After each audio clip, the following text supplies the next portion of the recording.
Welcome to Go Behind the Ballot, a podcast where two Texas moms go on an educational quest to demystify Texas politics. Join me, Nichole Abshire, and my co-host Claire Campos O'Neill as we deep dive into the most burning issues, hear stories from candidates, and offer hope in these challenging political times. Let's saddle up and go behind the ballot.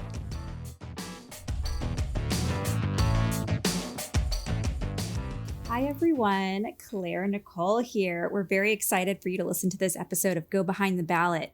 In this episode, we interview Representative Vikki Goodwin. She represents Western and far south Travis County.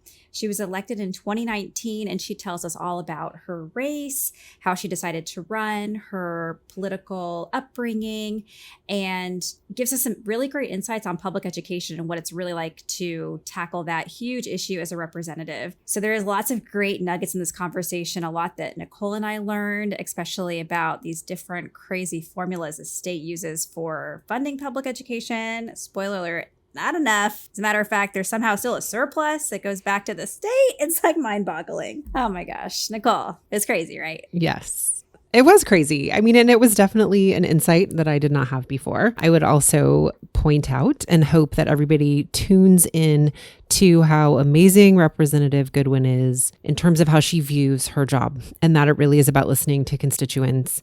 And I love her stance on maybe she won't always agree, but she is always willing to listen.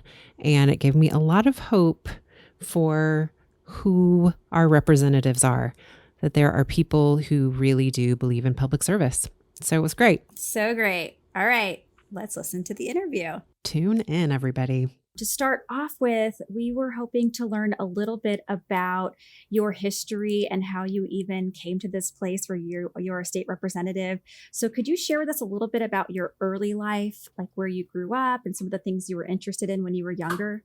Sure. Well, I grew up in Dallas, Texas, and lived there through elementary and high school. I was interested in horses and reading.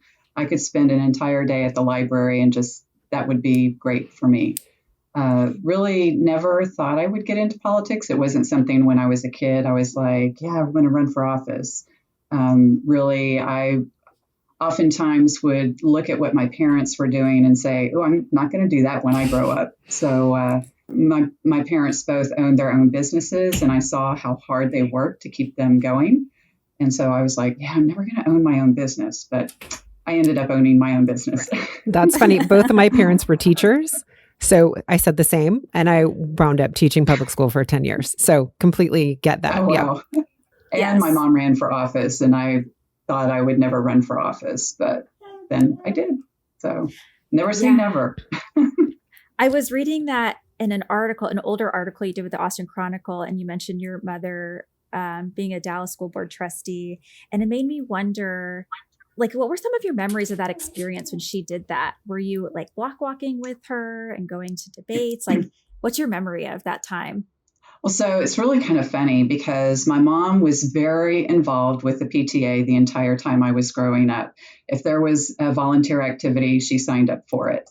She even started an organization called Positive Parents of Dallas, which was to get realtors aware of the good things that the Dallas schools were doing. And so she just kind of grew through that process to where people knew her so well. And the superintendent of the schools asked her if she would run for the board. And she said, you know what? The only way you can get me to run for the board is if nobody else is running. And so honestly, her campaign, I did not block walk. We didn't do all of that typical field work because she was kind of hand chosen. I think perhaps it was a primary. There was no primary. And so it was just an opportunity for her to pretty easily get into office. And so my recollection was that while she did do some mailers and some simple things like that, maybe some postcards that we labeled and put stamps on, we didn't do a lot of door knocking or anything like that. But I will tell you that while she was on the school board, I had an opportunity to go with her to Washington, D.C., while the Dallas School Board was advocating for the schools. And that was a really fabulous trip. I think that's one of the things that got me so interested in government. Was there a specific thing within public education that she was really on fire for? Just the schools in general. But I will say there was a bond election at one point in time. The schools were needing some TLC. In fact, the high school I went to had a roof issue. And so when it rained, water would come through and there were buckets in the hallways. And so when the bond election was coming up, she knew it was going to be tough to pass. And so she basically volunteered me, a high school student, to go and speak to a group of people about my experience in the school and why the bond was so necessary. She didn't tell me until I arrived that this was a room full of businessmen. And so I was completely intimidated as, a 17-year-old getting up in front of all these men at a luncheon event. But I just told them about the buckets in the hallway and the condition of our school. And ultimately that bond election did pass. That's amazing. That's amazing. Like she was laying some groundwork, like little did any of you know, like, oh, we're going to get you ready to go testify and speak before crowds and make your case. That's amazing. Can I throw in a little personal thing? I started teaching actually. Well, I grew up in the Dallas area. I grew up in Richardson, and the first school where I taught was in Dallas, Dallas ISD. It was Kramer Elementary in kind of North Dallas. So I'm so curious what high school you went to. I went to Hillcrest. Oh my goodness. Yes. Yes. Yeah. That eventually I think Kramer does feed into Hillcrest, I think. Yeah. So my elementary school was Dandy Rogers. And at the time, they were just starting busing in Dallas. And so that was a big deal in the neighborhood. A lot of the parents honestly pulled their kids out of school at that time because of trying to integrate the schools. But my parents were very firm that, all kids should get a good education and we're not going to send you to a private school or anywhere else. We're going to have you go to the neighborhood school. And so then I got bused when I went to middle school to E.D. Walker, which was nowhere near where I was going to say. So definitely not a neighborhood school. But again, it was in that effort to integrate schools. I don't think it was a complete success or a complete failure. I think it's hard because most families want their kids to go to school in their neighborhood or as close to it as possible. But at the same time, it would be nice to have some diversity. Right. It's a messy problem, right? With messy solutions. So that's definitely. Yeah, I think we're already touching on this, but I was going to ask, what was the conversation like around the dinner table with you growing up? It sounds like y'all did discuss politics. Was there anything specific that you remember your parents impressing upon you when it came to politics? Yeah, well, again, around schools, what I really recall is my mom often talking about the school finance system and how, I think the bottom line is we just don't put enough money into our public schools. We just have to wring every little dollar out of the legislature. And so at the time, DISD was struggling. And these days, since I live in Austin, I often hear about AISD struggling with the same thing. We want to be able to give our teacher raises to keep them. We want to be able to retain the best teachers. And when basically salaries have been flat since 2010, I recently went to an event by Raise Your Hand Texas where a university professor from the University of Houston showed us some graphs. And really, it not only has stayed flat, but it's gone down in 2019 dollars. So teachers are not making more than they were over a decade ago. And that's just crazy. And that's why we see so many teachers leaving the profession. So around the kitchen table, my mom was talking about school finance and how we needed to fix it. And we're still dealing with that problem today. I know, it's unreal. Why do you think that Texans I don't know if it's Texans, but the Texas representatives don't prioritize funding schools? Like, why is that? What's the hang up that?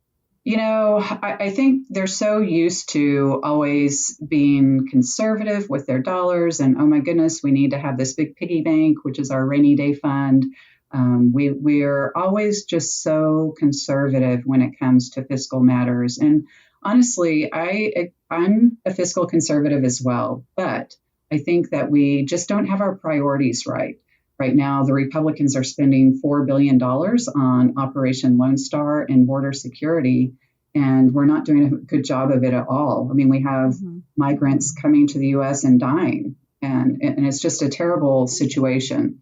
I think the Republicans tend to look at things from a very different lens.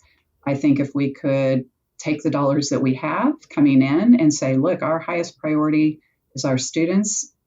Better education, better educated population just leads to more success all across the board. And so let's really pay our teachers well and not make our schools struggle so much. Wow. That's it, right? I mean, it's values and priorities and what it is that you deem as important. Because, yeah, it seems really obvious that we could find the money if it were a value, a true shared value of leadership. And that hurts my heart. It's like, it just seems so obvious. And I don't know if that's just my point of view because I come from a family of school teachers. I was a school teacher. I have children, right? All of those things I think just completely prime me to feel as if it's the most obvious value and priority in the world to educate children.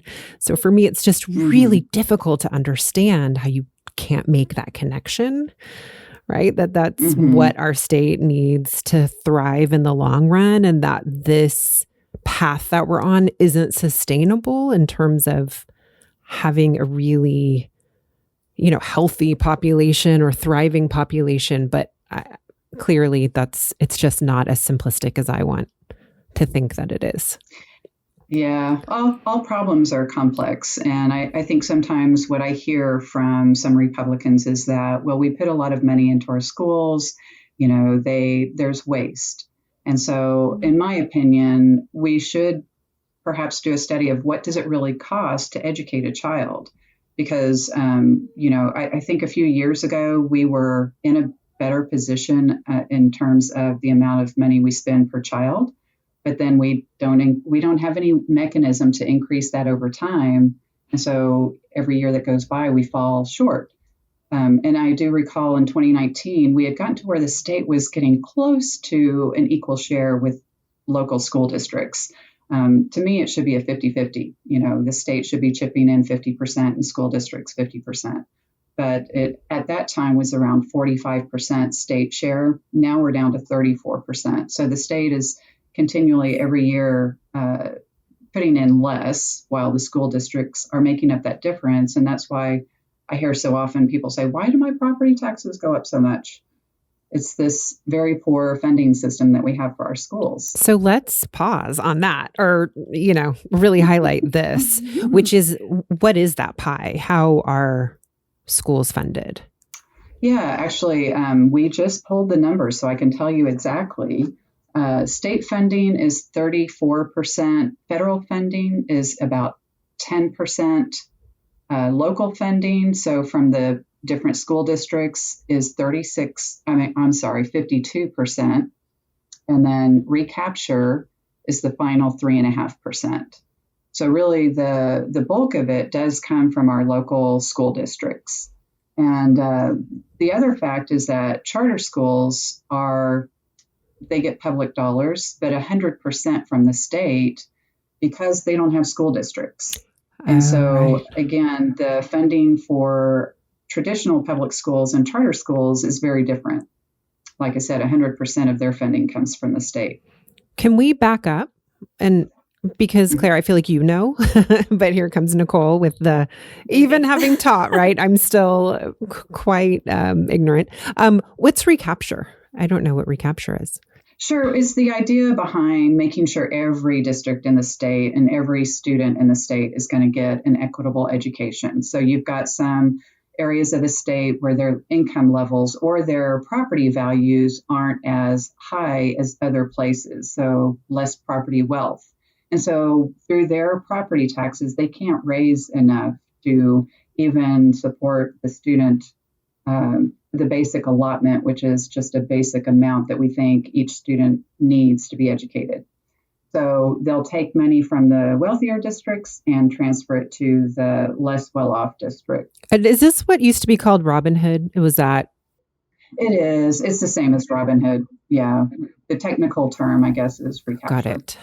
Which is really kind of an oxymoron because It's like, who is recapturing the money? The state is taking, should be the taking system.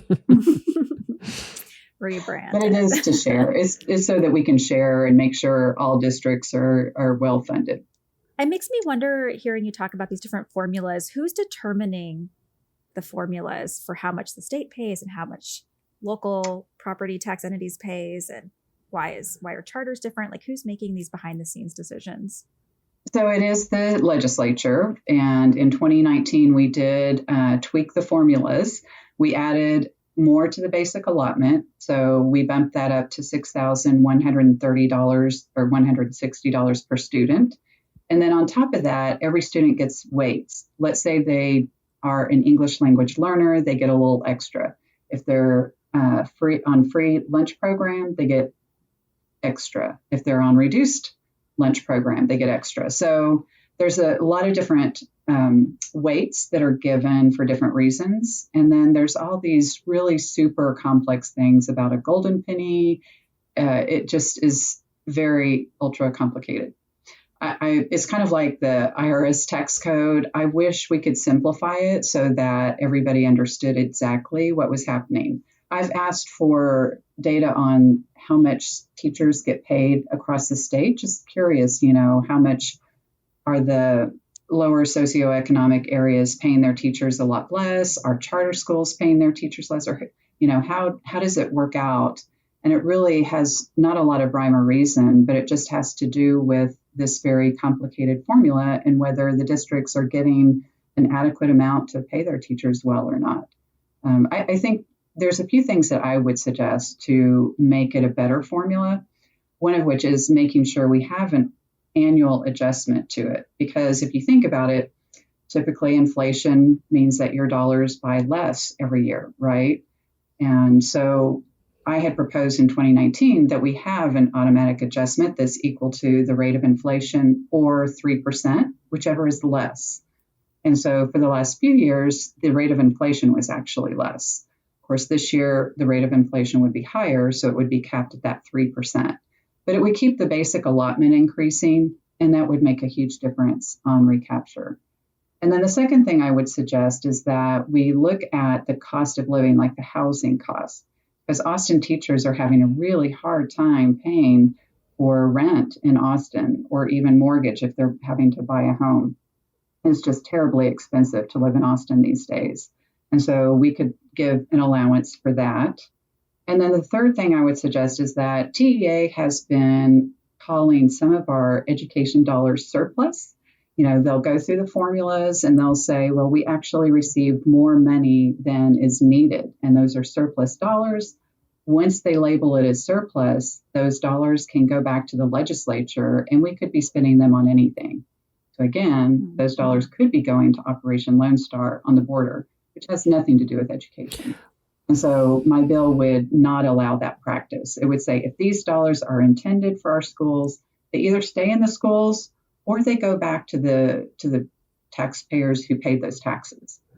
Personally, I want them to stay in the schools. I want us to keep those dollars and spend them on our schools. But I also don't think it's reasonable to use them for a purpose other than intended. Yeah, it's strange to me. It's like, how is there surplus when teachers aren't paid enough and there was COVID and all these adjustments had to be made in school facilities and public education is expensive? How is there even surplus? Right. It just boils down to those formulas, Okay. So it isn't like I was attaching all this kind of emotion to it, like what would be the motivation for labeling it surplus? But it sounds like it's not emotional. Like it is this is just about dollars and this is how it added up. And that is what just was by the formula deemed surplus. Is that right? Exactly. Okay. Mm-hmm. Okay. That helps. Cause in my mind I was like, TEA, what are you doing? How could you do that? But that's not how it works. It's much drier than that. Again, I feel like maybe we could give them a provision that says if there are surplus dollars, let's find a use for them within our schools, because I have so many superintendents who've said, we would love to have more mental health counselors in our schools. We just don't have the budget for it. I think right now everybody realizes what a impact COVID has had. But even before that, we were dealing with a lot of mental health issues. Anxiety is out the roof, stress and so forth in our young people. And so it would be helpful to have more dollars allocated to mental health within our schools. Definitely. I was sharing this with Nichole. I mean, just speaking about money for schools, I recently joined the Del Valley Education Foundation, and our whole goal is to raise money for the district above and beyond what the taxes provide for the operations of the school. And I'm glad I can do that, but it's just crazy that, when it comes to needing extra, it's not like TEA gave us back the surplus. It's like, oh, community members, can you give us money? And people are like, but I pay taxes. It's like, I know it's not enough. We need some more. And I know. It's unfortunate that's how it is. I know. The first time I heard that teachers actually get a federal credit for buying supplies for their classrooms, I was like, so the IRS, people know this is happening. It seems crazy to me that we actually rely on teachers to buy school supplies for their classrooms, I shared with Claire that when I taught in Dallas, I taught at, the last school I taught at was 90% low SES. And so it had just become common practice that you hoarded supplies. And so, every year when Target would have their back to school sale and spirals were on sale, for 10 cents each, I'd buy them in bulk and, just kind of store them. And when construction paper was on sale, I'd buy it like crazy. And actually, when I came to Austin, I wound up at a wealthy school in central Austin. And that just wasn't the case anymore. The parents were able to supplement all the supplies that we needed. And I was just still in that habit of hoarding. It took me a long time to get over that and to stop spending personal money, to recognize that I didn't have to anymore. But it's wild how different it can be from district to district, to school to school. Yeah, that just gave me an idea just about supplies and being able to allocate some money for supplies in some of the lower socioeconomic schools. It would make a huge difference. And one thing I can say too is that last school where I was in Dallas, I mean, I just, shout out to the parents there who absolutely wanted to fully, shop that school supply list and bring supplies in with their kids. And I know that they were doing the best that they could. And I don't even think I had many kids who didn't come with supplies. I mean, they really, even if it wasn't the exact list, it was pretty darn close. But those things run out. It's really just that's a get you started kind of, beginning. And so beyond that was when things would get a little dicey. Yeah. Well, I'm glad we're talking about public education because to kick off our podcast, we're going to be talking about public education, sort of a back to school, helping people just understand how public education more or less works in Texas, since it's very state specific, the way public education is funded, what things are taught, all of that good stuff. But to back up just a little bit, I'd love to hear just more about your run and what led you up to your run. Was there a moment where you thought I could be a state representative, I could be the one making those big, important decisions that really sparked I'm going to do this? Yeah, well, I honestly worked on a lot of other people's campaigns prior to deciding to run myself. And I always thought, that's what I'll do. I will help other candidates win their races. But then 2016 happened. That was a shock. And then in 2017, my youngest child, was a senior in high school. I had seen my House district being held by a Republican who just wasn't very receptive or very open to hearing our suggestions. And so I thought, this would be a good time to run. My first step was really to talk to the person who had ran previously on the Democratic ticket, to talk to people who are very politically involved, because while I had volunteered on campaigns, I had not been super plugged into the politics of the area. And so I just set up a bunch of meetings. I met with people that were in elected positions, people who had been campaign consultants, and people who had helped the last candidate run that election. And with all those conversations, I really got positive feedback. I think if I had gotten any negative feedback, I might not have run, but I continually got positive feedback and encouragement. And so that I said, okay, I'm going to put everything I have into this election. Most people didn't think I could flip the seat because it had been held by a Republican for 4 terms. And so I just thought, here's what I'll do is hire people that really know what they're doing to lead my campaign. And whatever the advice they give me, I'm really going to do my best to follow that advice, because I had heard the prior candidate had not followed political consultants' advice. I thought, well, what can I lose? So I ran and won. It was very exciting. And when you ran, the Republican you ran against, was that the Republican that was already in that seat, or was it an open seat that you're running for? He was in the seat. So it was Paul Workman. He had been there for 4 terms. Again, I don't think anyone expected that the seat would flip.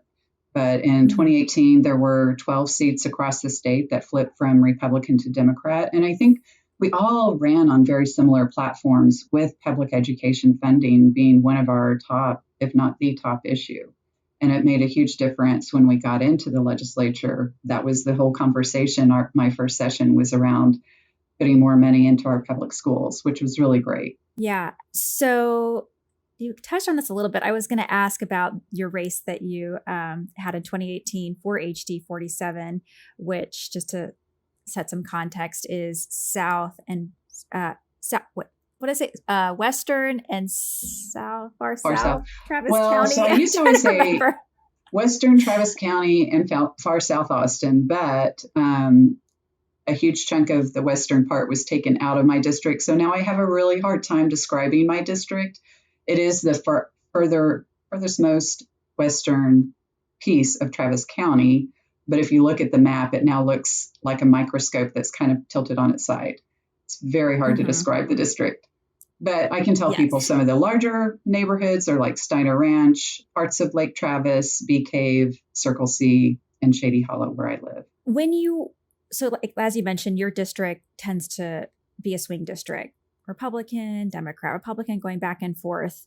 What were some of the obstacles that you faced initially? And were they more internal obstacles for you during your race, or external? I guess the biggest obstacle is just not having ever run for office before and not really knowing what I was doing. But I had some really wonderful campaign staff who helped a great deal. So everybody says you have to raise an awful lot of money. And that is very frightening and intimidating for most beginner candidates. So I will say, they would tell me this outrageous figure, you have to raise $400,000. And I would be like, okay, whatever. I'll do my best. We ended up raising that much, which to me is just incredible. I always think about what all that money could do for people, But I will say a lot of the money spent on campaigns goes to people. So you've got people who are knocking on doors, they get paid. People who are phone banking, some of them get paid. Obviously, you have as many volunteers as you possibly can have. But the reality is, in today's busy world, it's hard to get enough volunteers to knock on as many doors as you need to. So we did pay some of them. And just in case we have listeners who are like thinking of running one day, how did you find good staff for your campaign, especially being a first-time candidate? So I looked at some of the other elected officials in Travis County and asked them who they had used. One of my campaign consultants were Alfred Stanley, who has worked on campaigns forever in Austin, and then Michael Tomlinson, who again has worked on campaigns for a long, long time. And they were an amazing team. Alfred Stanley helped with my fundraising, and like I said, we met the goal that I thought was impossible. And Michael Tomlinson has a turnkey company that does everything from mail to phone banks to block walkers. And so, their help was really critical to my winning the race. Finding them, though, I will say there's just not enough campaign workers to go around. It's a tough business because it's so cyclical. There's a lot of work right now because we have an election in November, but then what do they do in December when the election's over? So they have to figure out a business model that allows them to make a lot of money in a short period of time and then kind of go for a stretch without any income. So it's not an easy business. So therefore, you don't see a ton of campaign workers. Yeah, it's tough for sure. I know that there's organizations like Annie's List that help fill this gap by training folks so that there is some staff there, but it still feels like playing catch up. Like it's never going to be enough. Yeah. Well, the Annie's List of the world are just phenomenal. I mean, they do great work with their training sessions. I went to a lot of their training as well. And I just can't thank Annie's List and Emily's List enough. So was there, it sounds like you had been maybe thinking about running and decided, I can see this being a possible option. Was there one thing that kept you motivated during those days when you were like, oh, I really don't want to make those phone calls, but I got to raise that money? Was there like an image in your mind, like, but if only I could change public school finance or whatever that fill in the blank is? Was there something like that was just propelling you to keep going? I guess what it was is that because so few people thought it was a winnable race, it was like, I'm just going to put my heart and soul into it until election day and we'll see what comes. I'll be happy just to be able to tell my kids I did my part to try to change Texas, try to make Texas a little bit better. There's public education is important to me, but environment's very important to me too. And gun safety, I think those are the three of my top issues. And just thinking that I could have a positive influence in our state that I love kept me going. So, I didn't feel like it would be devastating if I lost. I just felt like I'm going to put everything I can into it. Yeah, it sounds like you had a really healthy perspective. That's right. Time. It's like that perfect attachment, but non-attachment too. Like, like any way it turns out is going to be okay. The effort obviously was really important to you too. I want to know what it felt like to win. Well, it was great. I mean, you always want to win. But the night of the election, we went to, I think it was the Driscoll Hotel where the Travis County Democrats were having their election night party. And my husband remembers, and he was very tickled by the response from Representative Gina Hinojosa. She was like, I didn't think she would win. Very excited, but, real honest. It just, everybody thought he's incumbent and, a Republican drawn seat. So it's just tough. But, I think one of the things that helped me is that he didn't really have a good answer to folks about what to do about school finance. And that just not having an answer was not very good. It's like you should have some answer to that question because it's on everybody's minds. But, there's a lot of excitement. I will tell you, it's really cool early on when you're in the Capitol and people come up to you and say, hi, Representative. That kind of tickles me. It's very cool. Feels like how I'd feel if somebody called me doctor, right? It's like, oh, yes, I did that. That's so cool.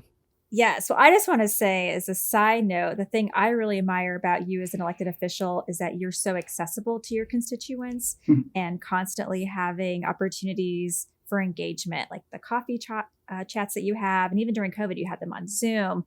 Like, I like that you make yourself just available to listen to what's on people's minds, what they care about. And if anything, I think that's what representatives should be doing is just listening and hearing and trying to make a difference. But if you're not out on the streets, how can you ever really know what are the priorities for folks, regular folks? Yeah. Yeah, absolutely. I mean, you said it. That's what a job of a representative. You're supposed to represent, which means that you hear and see your constituents. I think that's one of the most fun parts of the job, really, is being out and getting feedback, not just from people who agree with me on everything, but people who have a different perspective. We all change our minds when we learn, and it's very interesting to know why people believe something different than me.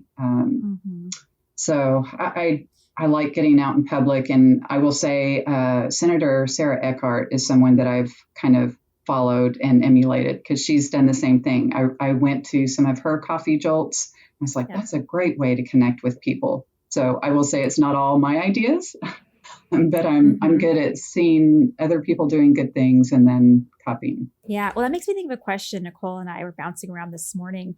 We were wondering, how do you balance holding your own values and priorities with those of your constituents? So let's say you do have interactions with your constituents and the things they care about are very much like, I don't really want to push that forward. How do you reconcile that?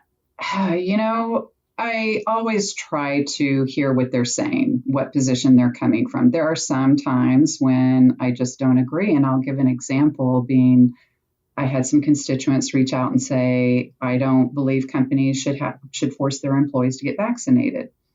And, I feel very strongly that vaccinating people is how we get past COVID. And that's so important. We can't have workers out there in grocery stores or restaurants unvaccinated. Likewise, I think the public should be vaccinated. But that was one issue that I just felt like I'm not going to change my stance. I stand behind it. I know there are some people who are upset because they or someone they know lost a job as a result. I just think it's too important. So there are some times when I'm not going to change my position. But there are some other issues where hearing what constituents have said has made me think, that's something I hadn't considered before. So, well, it really sounds like the willingness to listen is really what is the backbone of all of this. Like you are willing to hear people out, but you also have a sense of what your own moral compass is, for lack of a better way to put it, so that it's like, I hear you, but this is kind of the limit of what I can do about what I'm hearing from you, and sometimes those things will be in alignment and sometimes not, but the willingness to listen is so important. So kudos. Yeah. It's nice to hear. Yeah. I think people appreciate it, even when we don't share the same view. It's, I think it's more appropriate to respond and say, I don't agree than to just ignore. And I think people these days sometimes feel ignored by elected officials. Like, they don't hear what I'm saying. So true. I want to let them know, I hear what you're saying. I don't agree with you, but here's why. That's a really important thing that I actually didn't consider, is that acknowledgement. That I think sometimes I do think that we're kind of in a climate where people are maybe scared to just be honest about disagreeing because things have become so contentious, but there is a well-reasoned and calm way to disagree. We've just somehow lost sight of it. So I'm glad that you pointed that out. I'm actually going to use that in my life. So Representative Goodwin, you're incredible at listening to everyone's opinions, saying I disagree at times. How do we get our elected officials who aren't listening to listen? How do we get their attention? Because I think a lot of people do feel very frustrated and disempowered because they're not being heard. Is there a way to break through and let them know this really does matter to me? Please do something about it. Yeah, I'll give an example on the gun safety issue. I had a pastor reach out to me and say, what can I do to help with this issue? And I told him, here in Travis County, all of us in the delegation in the House agree that we need to pass some gun regulations, whether it is raising the age to buy an assault rifle or whatever. We agree. But what we've got to do is we've got to talk to people who are not in Travis County. And so for this pastor in particular, I said, do you have a connection to other pastors throughout the state who might be willing to talk to their representative? There are a few Republican members who acknowledge that, what's happening right now with guns is horrendous. And unfortunately, the members who are on the committee overseeing gun regulations tend to believe that more guns makes us safer. And so it's just continual conversations we can see by what's happening today that more guns do not make us safer. And we've got to do something about it. But I think just, having people reach out beyond Travis County and the blue bubbles and talking, educating. There's a lot of places of Texas where there's not even a Democrat running for the Texas House, for example. And so they aren't hearing what the conversations are. And I think it makes it easier for those representatives who don't have someone running against them in a general election to just kind of discount all of those people in their district. And it gets to a point where the people in some of the more rural counties who are Democrats don't want to acknowledge or admit that. They won't put yard signs up. They won't talk about politics at all. And so we have to make it so that they feel comfortable just talking about some of these issues. It shouldn't be political, saving the lives of kids and making kids feel safe going to school. That's not political. Yeah. So we've got to get to where people feel safe having these conversations outside of the safe counties like Travis County. Definitely. I have a son who's going to be starting public school this August. And of course, it's a little terrifying because you're like, oh my goodness, I hope he's safe. And I know some parents are seriously considering, do I even send my child to public school? Do I send them to private school? Do I homeschool them? Pulling out of the system altogether. And that is almost a bigger fear for me personally, because it's just chipping away at this public institution that's so valuable. And the less of us that participate in it, the more it starts to crumble. And that's the thing that scares me the most, is that we collectively decide maybe this isn't something we prioritize anymore, but we can't. We have to keep putting it to the forefront, because that's how we have our engaged citizenry and make sure we have workers for tomorrow, but just help our kids be good citizens and members of society, and help them grow, emotionally, intellectually, mentally, all those important aspects. Yeah. So thank you for helping that endeavor and push for funding and for safety and for the things that matter to a lot of us parents. Yeah, absolutely. I mean, I know how hard it must be for parents now. And every day I talk to somebody who says, well, we're thinking about maybe homeschooling. And it's like, oh gosh, we really have to support our public schools and, believe in the safety. So that's certainly something that I will continue to push for. We'll wrap up with maybe one or two more questions, but what do you wish Texans knew about being a representative? Maybe something that it's like, if they only knew this thing, or that I can't really fix that. Like, is there something that comes to mind about maybe misconceptions people might have? Oh gosh. Well, all the time I think about how when I talk to voters, a lot of times if they are not as politically tuned in, they don't really know what state government does for them. They often will think about what the federal government does or maybe what the city does, but oftentimes they really don't know what their state representative does. And so I would love to see more civics education, just so people understand it's very complicated these days because you have so many different levels of representation. County is thrown in there as well. And so I always ask people a little pop quiz, who's your state representative? Of course, I don't want to put them on the spot if they don't know. And so sometimes I'll help them out a little bit, but it's also interesting for me to find out, do they know that I'm their state representative or Donna Howard or somebody else's? And then I try to give a little bit of education and tell them that, it's so important to vote every time, but if you don't know who the candidates are, you can always go to vote411.org and just type in your address. It'll actually give you your ballot. And so it's just a wonderful tool and resource. I try to share that as much as I possibly can. I really have always encouraged people to vote as much as possible. And my parents were really good at that. And so I have always gone out and voted. I will say the one time that it was hardest was when my kids were babies. And so this last session, I did add an amendment to a bill that allows pregnant women or women who have just given birth to be able to vote by mail. So I was very proud of that one very small achievement. That's so great. I voted by mail in the primary, for the presidential primary, claiming a disability. I was like, it's COVID. I'm pregnant. I hope I don't get in trouble for this. But it's, especially then, it was like, do I really want to risk it? Like, I could get COVID. And at that time, it was still very uncertain. So we appreciate that, having been through pregnancy. Kidding. Yes. It really helps.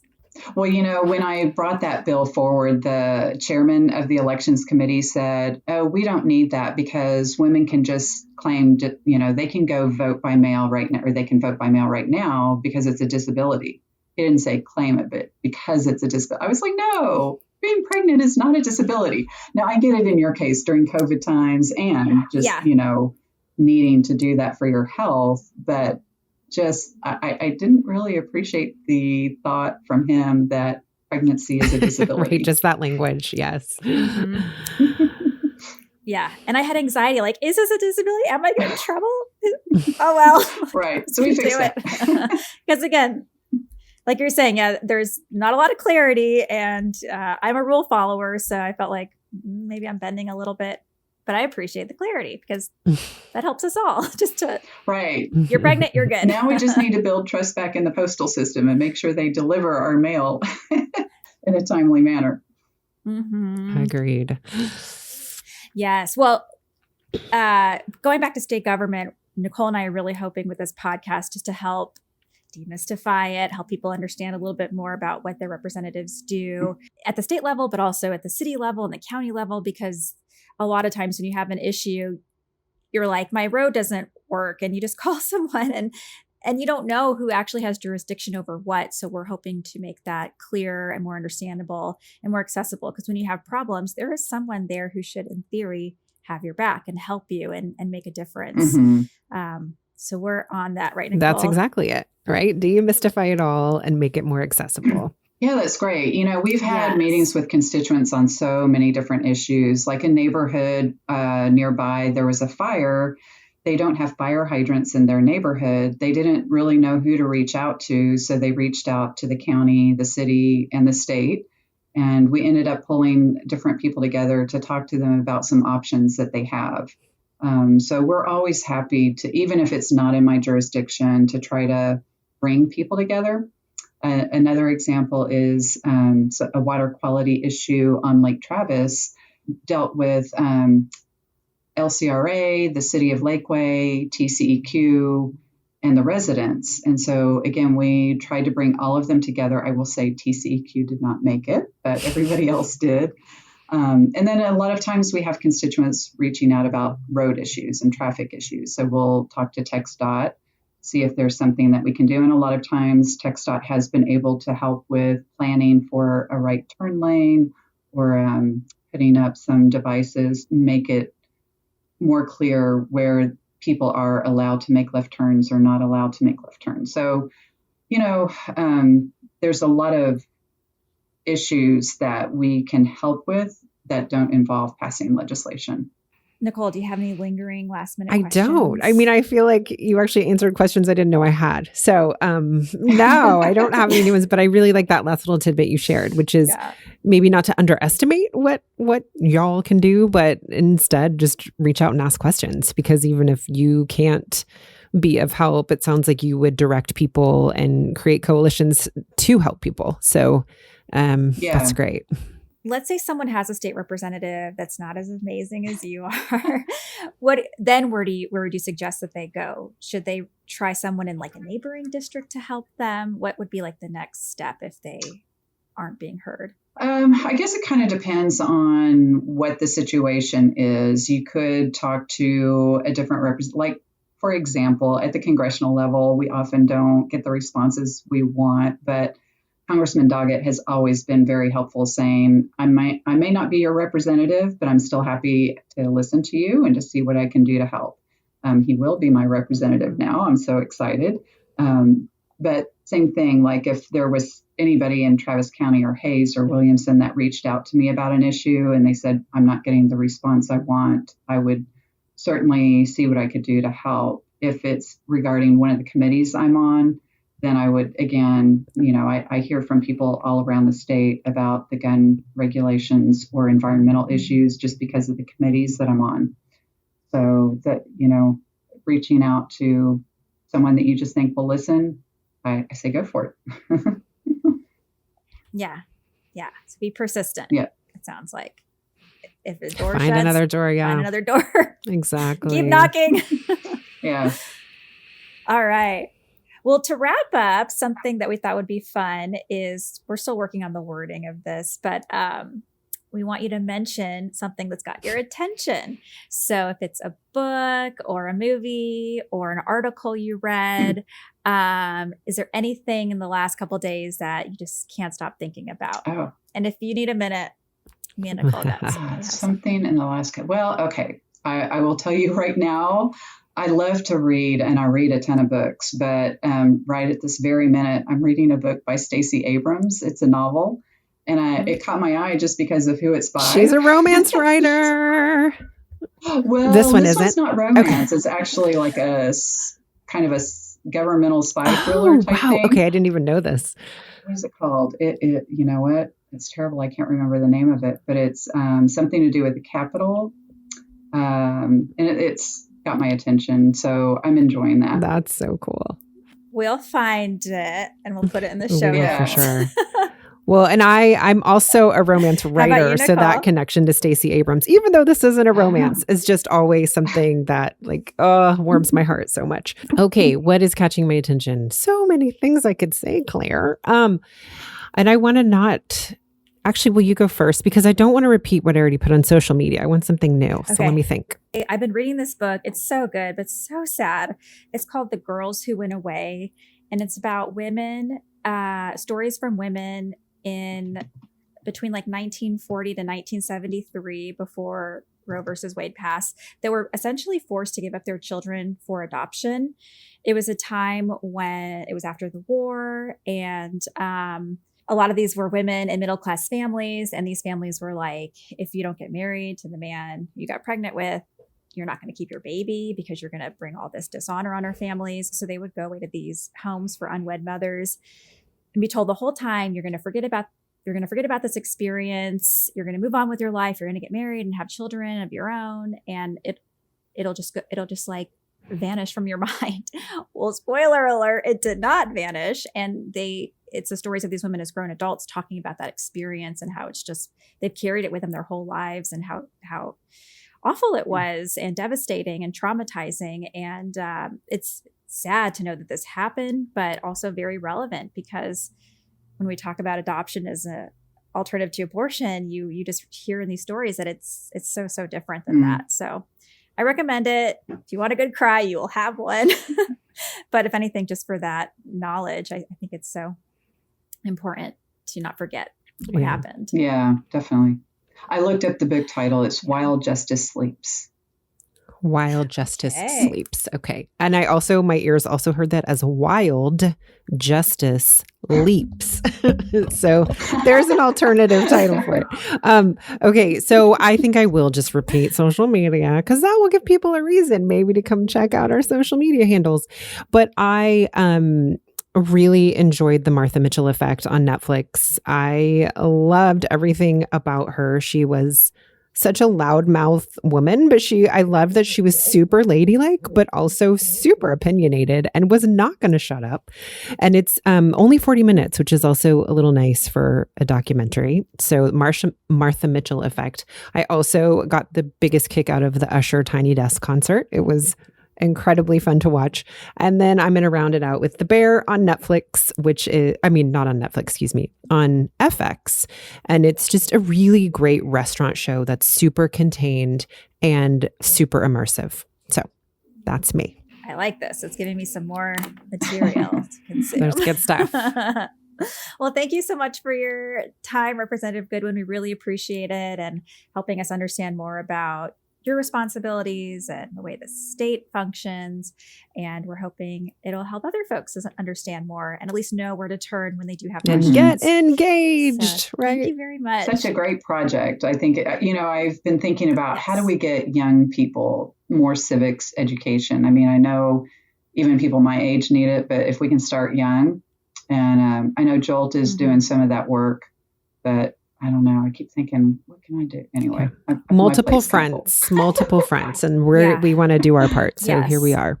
Yeah, this is great. Well, thank you. And it was very nice meeting you, Nice Nichole. to meet you too, Representative Goodwin. Thanks. Thank you, everybody, for joining me, Nichole Abshire, and my co-host, Claire Campos O'Neill, on Go Behind the Ballot. Hopefully, we've demystified some little portion of Texas politics, and we hope that you'll do more with us. Check out our website at www.gobehindtheballot.com, where you'll find links to all of our social media, and you will find our community. Let's join together and do more. We hope you'll let us know what is working, and we hope you'll join us next week. Thanks, everybody, and have a good one.